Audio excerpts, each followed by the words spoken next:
watching the Citizens Report. My name is William Donahue. For today's show, I have an illegal alien invasion section, a deep state section, a food crisis section, and a section about the economy. Before I do that, please like and share this video and subscribe to my channel. So to start off with this illegal alien invasion section, I have an article about a migrant, a Venezuelan illegal who calls for 300,000 followers to invade unoccupied homes. I watched the video, he's recording a selfie, and he says, "I think it will be my next business, invade abandoned homes. My African friends told me they already have 7 expropriated houses." That is Lionel Moreno. And he took this video. Basically what he's saying is that if you squat in a house, they call it squatting.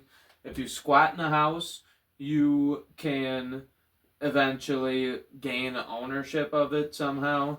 I'm not sure how that works, but that is what he's saying. And then I have some other things to back that up.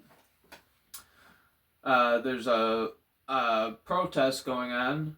Landlords organize protest to publicly shame serial squatter con man. So I think that they were directly protesting either this guy or a group similar to it. And this is a quote from the one of the landlords. "This is not what the American dream is. I need justice, and I lost faith in the system." So our landlords from this country who work to buy rental properties have lost their assets because illegals are coming here and squatting on unoccupied properties, and then the landlords are having to face legal battles to try and get their property back. And this next article goes along with the clip you're about to see. He's got no documentation. Just bills. So Adele, you're getting arrested right now? I'm being arrested. For what? For being in my own home.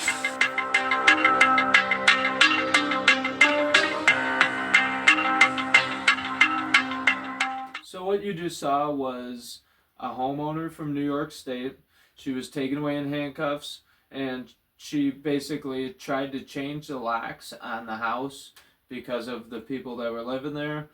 And the police arrested her for an illegal eviction. So that is what property owners in the United States get when people from a foreign country with different citizenships come here. That's what happens to us, and our police enforces it. This kind of goes along with it. These are not that everyone crossing the border is a bad person, but these are some of the people that are going to be entering Florida. They're making preparations to have Haitian migrants come to Florida. So machete-wielding militias battle gangs in Port-au-Prince as Haiti's elites vie for power. They say elites. The leader of Haiti stepped down and fled the country, so I think what they mean is the gang members are the elites, but this is an article from the European Conservative, and I bring this up because prior to us allowing illegal immigrants to come in to our country, Europe kind of went through the exact same thing, almost the exact same script of how they handled it. The native population of Cyprus, with Turkish involvement, is currently facing demographic replacement by Muslim migrants. So they had Middle Eastern and African migrants flood Europe, and basically this article explains how now the native people of Cyprus are a minority. So just thought that kind of gave some insight. If what happened in Europe maybe happened like 5 or whatever years before us, then U.S. populations, if you put it in that same time frame, U.S. populations would be a minority to illegal immigrants. I don't want to predict that it would be 5 years, but it did start in Europe 5 or so years with the Brexit movement and all that before it started in the United States. So this next section I have is called Deep State. A huge article came out from the Wall Street Journal or the New York Times, and basically it tries to make light of the term deep state, but also admits that there is a deep state. So this article or this whole section is pretty important. So right now, the Supreme Court is handling a case against the NRA. Basically, the executive branch, the Biden administration, asked intelligence agencies and other branches, other organizations or whatever, bureaucracies, to pressure social media companies to go after certain things. So right now the NRA is fighting a case for a similar thing, coercion claims in social media. The NRA is fighting that. Julian Assange, a whistleblower who founded the WikiLeaks, and it says here that he released thousands of confidential U.S. military records and diplomatic cables around 2010. So he exposed government corruption, and now he's being hunted to the ends of the earth, and the same people are still in power. Some of the same people are still in power. So that shows you what someone who tries to do good in this country, they never get recognized, right? Or, well, he didn't get recognized for what he pointed out or heard for his opinion. He just got chased off into all kinds of foreign countries, and now he's fighting extradition from England to the United States, where they're trying to get him to agree to plead guilty. So this is the article that these two articles come into play about. Now, both of these are recent articles, but this ties it all together, along with everything else that you're seeing happening as far as like legal attacks on political people, or who knows, maybe Boeing's incident could have something to do with this. Basically, the deep state is what people accuse the FBI, the CIA, all the bureaucracies of being like a shadow government that exists behind the scenes and really has a lot of influence on politics in the United States. So this article, it turns out the deep state is actually kind of awesome video by Adam Westbrook and Lindsay Krause. So they're saying that the deep state is not only real, but it's also kind of awesome. As America closes in on a major election, mistrust is brewing around the mysterious government entity that now denounced in scary sounding terms the deep state and the swamp. So they're saying that these things have always been like a rumored thing. it's been called out by certain people, and it's been um, claimed as being false or non-existent by other people. So now this article is saying that you shouldn't look at it in a light of being scary. And then it goes on to talk about basically how they went out there and met these people and they live normal lives and they enjoy the same things. They watch Star Trek, they like Taylor Swift, they dance. But that doesn't. You could go to work and be corrupt from 9 to 5 and still watch Star Trek. So this thing, they're basically trying to show the human side of people who are going after Donald Trump. And then they even say in here that if Donald Trump is reelected and enacts Schedule F, that could change. That could change about, you know, these people improving American life. He would have the power to eviscerate the so-called deep state and replace our public servants. I would put a period there because that would be awesome. But they continue, with the people who work for him, not us. So they're trying to spin it like he wants to create his own deep state. So that ties those two together.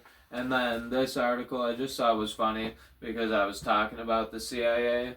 Now, I covered before that the CIA had a lot of influence in the Ukraine situation. So this article, it says, success in Ukraine has become a matter of U.S. credibility, Poland minister says. So now, if we, according to Poland and probably many other countries with an outside perspective of what we're doing in Ukraine, if we don't succeed in Ukraine, we will be looked at as a laughingstock by at least this Poland minister, but I would assume probably everyone else. I'm starting to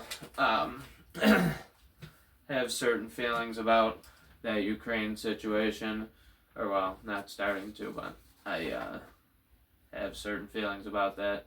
I have certain feelings about the Afghanistan withdrawal, the Ukraine situation, our involvement in both funding Israel's war efforts and giving aid to Gaza, playing both sides. What we're doing in Taiwan, not that we're doing anything specific, but we are making threats, and I don't think that we could juggle 5 conflicts at once. This next section is called Food Crisis. So, major win. Amish farmer persecuted by feds can now sell raw milk out of state.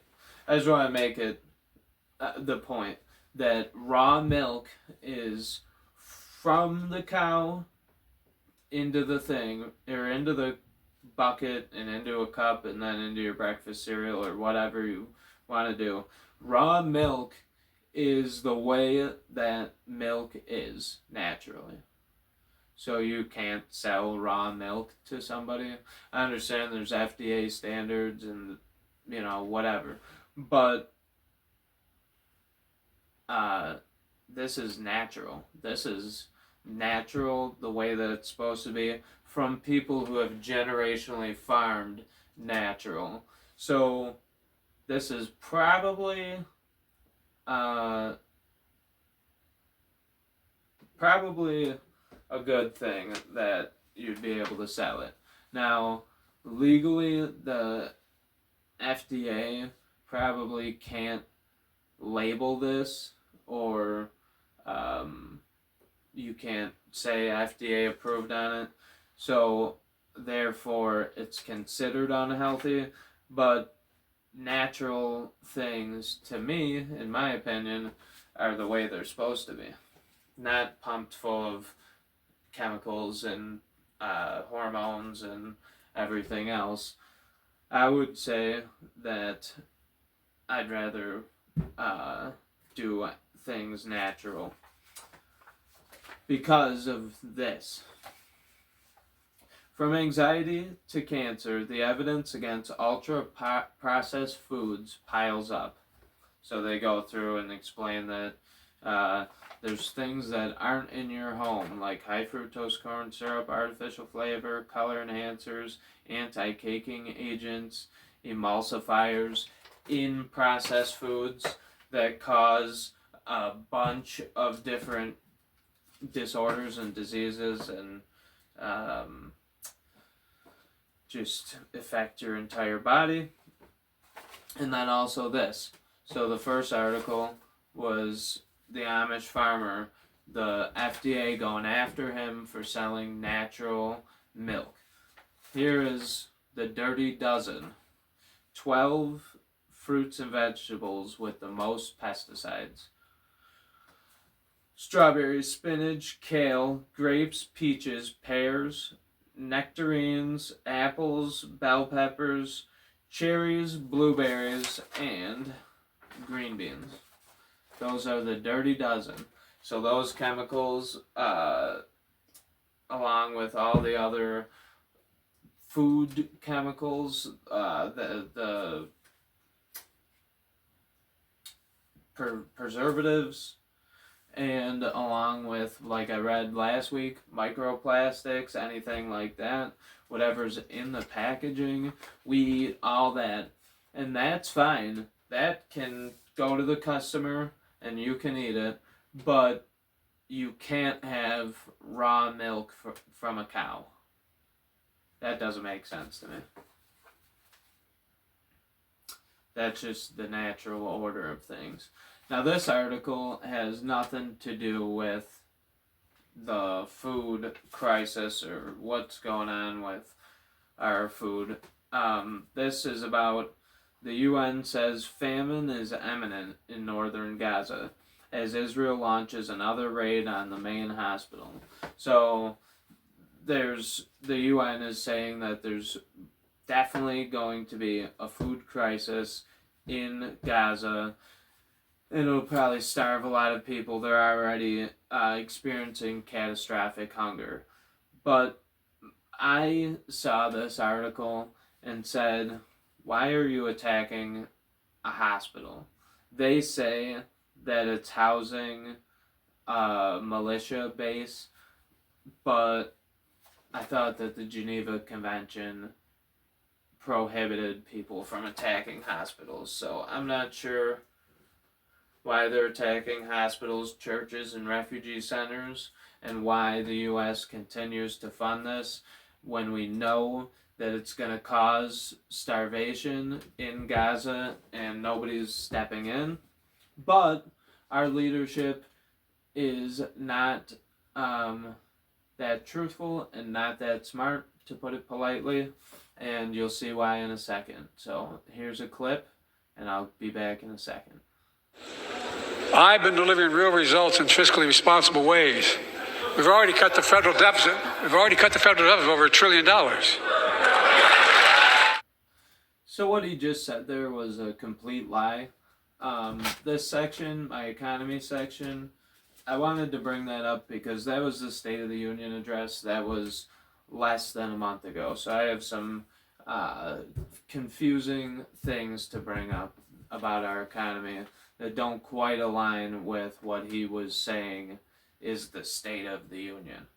So he said that he lowered the debt by $1 trillion. CNBC says that the U.S. national debt is rising by $1 trillion every 100 days. That's faster than it's ever been, obviously. When I was younger, the national debt was, I forget, $16 trillion. That has risen to over $34 trillion, $34.4 trillion. So that was just a bold-faced lie. I don't know why he is getting away with saying things like that and where the fact checkers are for something like that. Then this here, It's 5 parts that's just completely mixed up. So this article says, this is NBC. The Federal Reserve holds key interest rate at more than 5% as the inflation battle drags on. So he says it drags on. As of February, inflation was 3.2. So as of February, inflation was 3.2, but it's over 5 now in a battle that's dragged on. And then in this, the fourth thing, the rate has been in place since July and has led to a surge in the cost of borrowing. So now, part 5, wrap it all up. The Federal Reserve is holding an interest rate over 5% that has drug on for a long time. But a month ago, when Biden gave his State of the Union address, supposedly it was 3.2, but also the rate has been in place since July and has led to a surge in the cost of borrowing. So, which one is it? Is our economy doing great? Is the debt going down? Is it going up by $1 trillion every 100 days? Is the interest rate, the federal interest rate, over 5%, 3.2, improving? It seems like it's been in place since July, but it's been in place since July, and it spiked downwards randomly in February, I guess. So they say that their goal is to get it to 2%, the federal official 2% target. We'll see if that's achievable. But for now, judging by the fact that they're completely lying to us, I would say that they're probably not on the right track to do that. And judging by the fact that we are being invaded by another country, I would say that we probably won't reach those goals. I want to be optimistic, so I hope that this is not a problem. I hope that my worldview is not something that comes to fruition. I hope that it's recognized before the issues come to a head, so that we never have to deal with the fallout of this. If we did have these things come to a head, it would be a bloodbath, and it would not be good for the country. So that's all I have for you today. I do hope you enjoyed the show. I hope that you're checking out my clips, my shorts, and also that you check out my Twitter account, and now I'm on TikTok. So trying to get it out there. If you could help with that process, that would be greatly appreciated, and I hope you have a good night. Thank you for watching The Citizens Report with William Donahue. On this show, we search for knowledge, wisdom, and understanding of the world around us through the lens of an American citizen.